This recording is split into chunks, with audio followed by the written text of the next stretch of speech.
आसमानों को छूता हुआ ट्रायंगुलर शेप का ये स्ट्रक्चर देखने में तो बहुत ही आलीशान और खूबसूरत लग रहा है, लेकिन जब आपको इस बिल्डिंग की दुख भरी कहानी पता चलेगी तो यकीनन आप भी इस पर यकीन नहीं करेंगे। 1080 फीट ऊंची, अपने इर्द गिर्द मौजूद दूसरी बिल्डिंग से 10 गुना लंबी ये बिल्डिंग देखने में किसी पिरामिड जैसी लगती है, लेकिन असल में ये एक होटल है जो पेरिस के आईफल टावर से भी ऊंचा है। एरिया के हिसाब से इस होटल में 39 लाख स्क्वायर फीट की जगह और 3000 कमरे मौजूद हैं, जिसकी वजह से ये होटल दुनिया के किसी भी जाने माने 5 स्टार होटल के साथ मुकाबला कर सकता है। दुबई के बुर्ज खलीफा की तरह रात के वक्त इस होटल की दीवारों पर लाइट शोज और फायरवर्क्स भी होते हैं, जो पूरे शहर की फिजा में रंगीन रोशनियों की वजह बनते हैं। पर हैरत की बात ये नहीं है कि ये होटल कितना खूबसूरत है या इसके अंदर क्या क्या लग्जरी फैसिलिटीज मौजूद हैं, बल्कि असल हैरानगी की बात तो ये है कि इस आलीशान होटल में आज तक एक भी गेस्ट दाखिल नहीं हुआ। पिछले 30 सालों से ये होटल बिल्कुल अकेला तन तनहा खड़ा है, लेकिन सवाल है कि आखिर क्यों इस आलीशान होटल में आज तक एक भी गेस्ट नहीं जा पाया। 5,500 करोड़ रुपए खर्च करके बनाया जाने वाला ये बदनसीब होटल आखिर दुनिया के किस कोने में मौजूद? दिखते ही पहली नजर में ऐसा मालूम होता है कि ये अमेरिका, कनाडा या फिर किसी डेवलप्ड कंट्री के शहर में बना हुआ है, लेकिन आपको ये जानकर हैरत होगी कि ये 105 मंजिला बिल्डिंग रूगोंग होटल के नाम से जानी जाती है, जो नॉर्थ कोरिया के कैपिटल प्योंगयांग में पिछले 30 सालों से बिल्कुल खाली खड़ी है। अगर आपको नहीं पता तो आपको बताते चलें कि नॉर्थ कोरिया खुद को कहलाता तो डेमोक्रेटिक कंट्री है, लेकिन असल में ये एक ऐसा मुल्क है जिसको 1948 से सिर्फ एक ही फैमिली चला रही है। किम फैमिली की 3 नस्लें पिछले 74 सालों से नॉर्थ कोरिया पर जबरदस्ती राज कर रही हैं। नॉर्थ कोरिया शायद दुनिया का वाहिद मुल्क है जहां हर साल इलेक्शंस तो होते हैं, लेकिन कैंडिडेट सिर्फ एक ही खड़ा होता है और वो कैंडिडेट नॉर्थ कोरिया का सुप्रीम लीडर यानी किम फैमिली का मेंबर ही चूज करता है। अपने सख्त कानूनों की वजह से नॉर्थ कोरिया अपने खिलाफ कई दुश्मन बना चुका है और शायद इसी वजह से ना ही इनके दूसरी कंट्रीज के साथ ट्रेड रिलेशंस हैं और ना ही यहाँ टूरिस्ट आना पसंद करते हैं।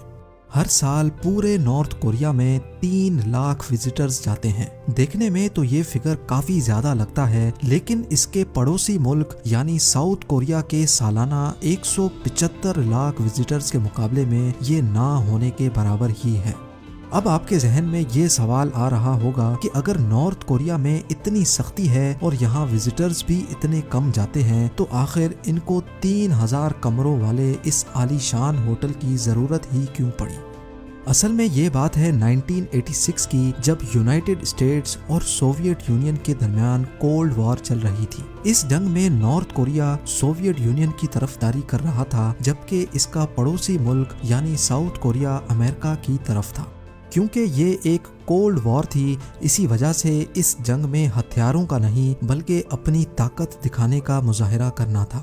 नॉर्थ और साउथ कोरिया दोनों ही एक दूसरे के दुश्मन थे और हर चीज में एक दूसरे से आगे बढ़ने की कोशिश करते थे।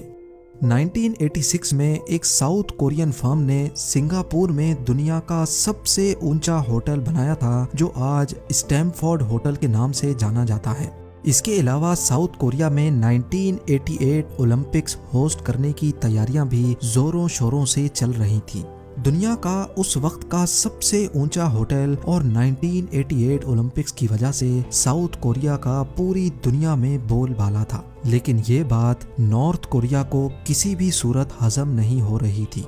नॉर्थ कोरिया ने टसल में आकर अपने पास भी एक फेस्टिवल कराने का फैसला किया, जो कि असल में ओलंपिक्स का कॉपीड वर्जन था।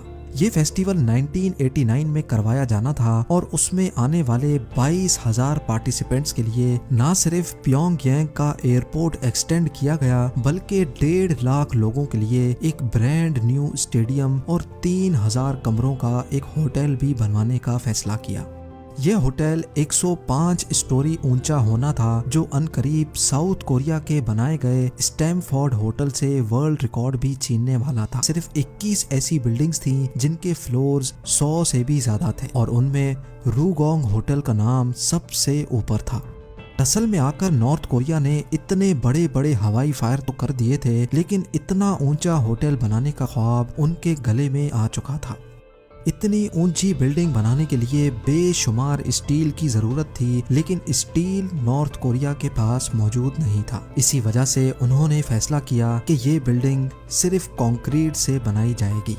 क्योंकि ये बिल्डिंग सिर्फ कंक्रीट से बनाई जानी थी, इसी वजह से इसको कोन शेप दी गई और हर साइड को 75 डिग्रीज झुका हुआ रखा। इस होटल के टॉप पर वर्ल्ड क्लास रिवॉल्विंग रेस्टोरेंट और दुनिया की सबसे ऊंची ऑब्जर्वेशन डेक बनाई जानी थी।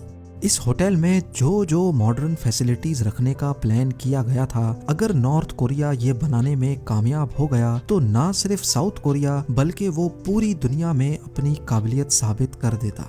1987 में इस होटल की कंस्ट्रक्शन तो स्टार्ट कर दी गई, लेकिन जब 1989 में वर्ल्ड फेस्टिवल हुआ तो 3000 कमरों वाला दुनिया का सबसे ऊंचा होटल कंप्लीट होने के करीब भी नहीं था।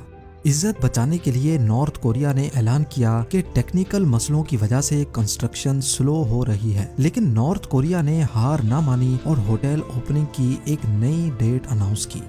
अब होटल की नई ओपनिंग डेट नॉर्थ कोरिया के सुप्रीम लीडर किम इल संग की 80th बर्थडे सेलिब्रेट करने के मौके पर रखी गई और वो थी 1992 में।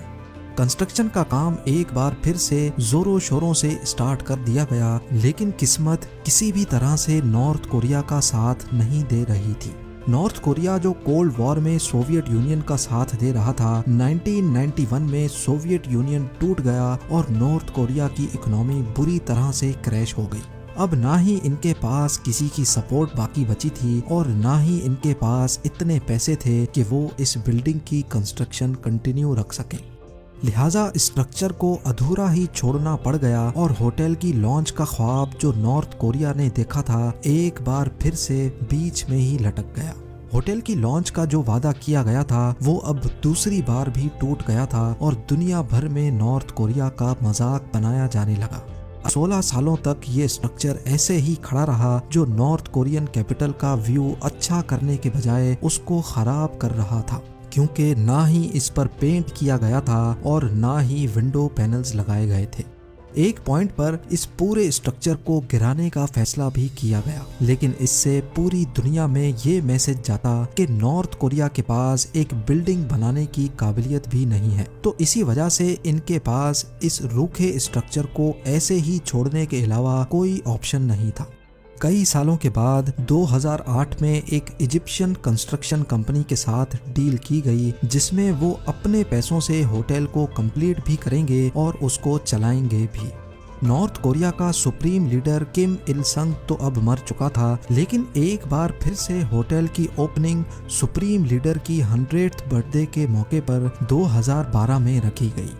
इजिप्शियन कंपनी ने सबसे पहले होटल पर खूबसूरत विंडो पैनल्स लगाए ताकि ये कैपिटल सिटी की खूबसूरती खराब ना करे, लेकिन जब होटल के इंटीरियर डेकोरेशन का टाइम आया तो एक और मुसीबत गले आ गई। 2011 में नए लीडर किम जोंग उन ने नॉर्थ कोरिया का कंट्रोल संभाल लिया था और उन्होंने आते साथ ही कुछ ऐसे फैसले किए जिसकी वजह से अमेरिका ने नॉर्थ कोरिया में लग्जरी आइटम्स इंपोर्ट करने की पाबंदी लगा दी थी। होटल का इंटीरियर जिसमें लगने ही तमाम लग्जरी आइटम्स थे, वो अब नॉर्थ कोरिया इंपोर्ट नहीं कर पा रहा था। होटल की नई ओपनिंग डेट पर लॉन्च तो दूर की बात, ये अंदर से देखने लायक भी नहीं था और एक बार फिर से नॉर्थ कोरिया बुरी तरह से फेल हो चुका था।